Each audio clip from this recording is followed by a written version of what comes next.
Seguridad sa banwaan nin Libon Albay urog pang pigpapahigot kan mga otoridad mantang paparanina ang barangay asin SK elections. Uya ang report ni Rosie Nieva.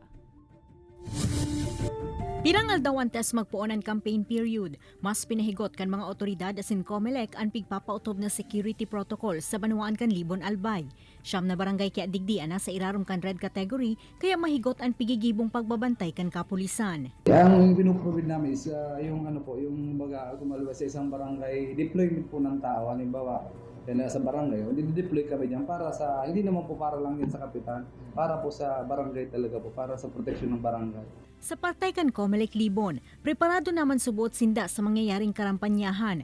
Mahigot man ang sa indang koordinasyon sa gabos na kandidato asin mga botante, kaya mayo umani na irehistrong COMELEC-related violations. Mantang daiman pig sa irarom sa COMELEC Control ang Libon, sa ibong kanangyaring panggagadan sa sarong barangay official, makalihisan ng mag-file nin COC. So far po ang Libon is 0 pa po. Wala pa ako nasa-servan kay show cause order. Sa natatakot sir, wala man po. Pero may mga nag-withdraw na sa muya.